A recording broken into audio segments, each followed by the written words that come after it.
Hey, welcome everybody back to our channel. Today I am going to embroider a newborn onesie or bodysuit. A onesie is a brand name.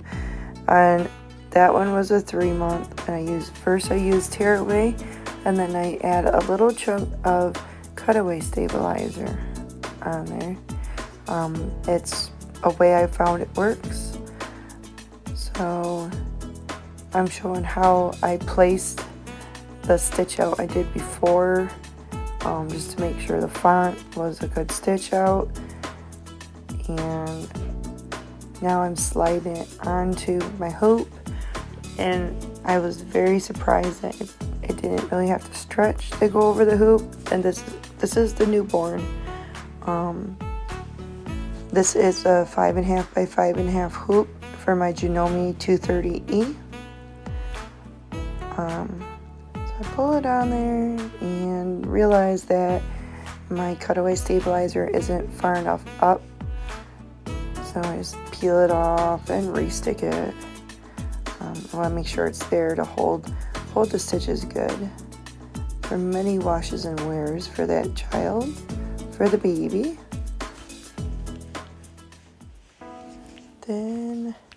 Then I have to re-put it back on.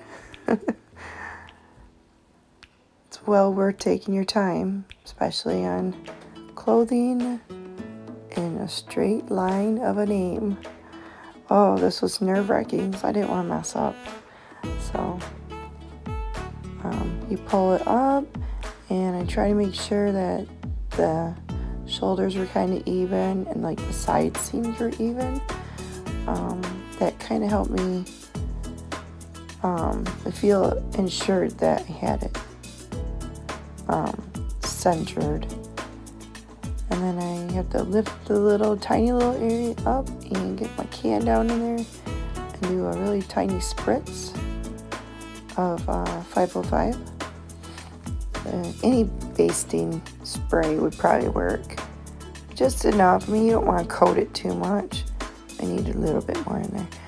And then I tap it down, make sure I'm happy with it. Then I'm trying to figure out, okay, how am I going to pin this without going through both sides? But of course, I figured it out. You just gotta be careful. Don't poke your fingers. They don't feel good. So my customer wanted a basic stitch out with her daughter's name, soon to be here. If not any time earlier than this coming Monday, and today is Thursday. So I'm excited for her. And there we go. It's pretty stable there. Of course, you have to take the onesie out underneath the hoop. So it takes a little squiggling around, but I figured it out. So I use a couple more pins to help make sure it stays.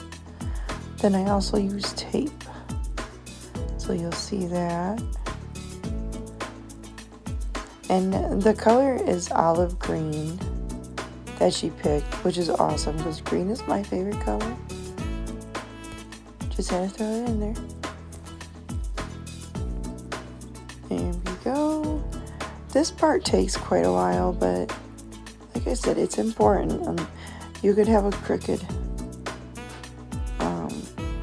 stitch out, and having a straight name on there, or a name going like across, it's just not good. Just take your time. But I was worried when she asked me if I could do it. I'm like, I will try. I will definitely try.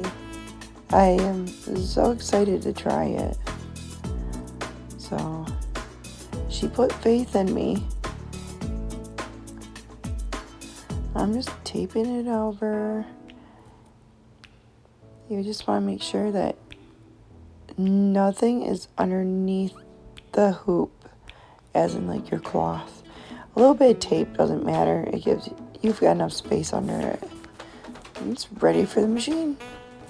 Okay, now we're checking to make sure it is where it should be before I press, or not press it, before I stitch it. Then of course I take out the practice stitch and I put some water soluble stabilizer on it. And there we go. I zoom in and I do the stitch out on my 230E, and it's in high speed right now. My 230E runs at 650 stitches per minute, which is pretty fast in its own, but I didn't want to make you guys have to sit here through my embroidery machine running, so I sped it up. Tell you what, I'm extremely excited how well this turned out. I mean, I didn't doubt myself that I couldn't do it, but I was just worried that it was going to be really hard or it wasn't going to turn out right. So here we go, it's done. I need to do all the jump stitches because my 230 does not cut jump stitches. So just a couple of little stitches here and there. I do a lot more cleanup of it when I'm done. Then I put myself in fast speed because you guys don't want to see me picking at it the whole time. There we go. So I'm picking at it in kind of high speed. You just carefully take all the water soluble stabilizer off. That's what I'm doing. There we go. Unpin it. And undo the hoop. And here I'm just snipping more of the threads on the back. Then I tear away the tearaway stabilizer. And then of course I'm out of camera, but I just pull the cutaway back and then I trim it. And then you flip it right side out, foof it, and show it off. There it is, you guys. A newborn onesie done on a Janome 230E flatbed embroidery machine. First time, and I love it. It turned out awesome. My customer turned out picking out the perfect font. There you guys go. Thank you for watching, and please consider subscribing. Thank you. Craft on, you guys.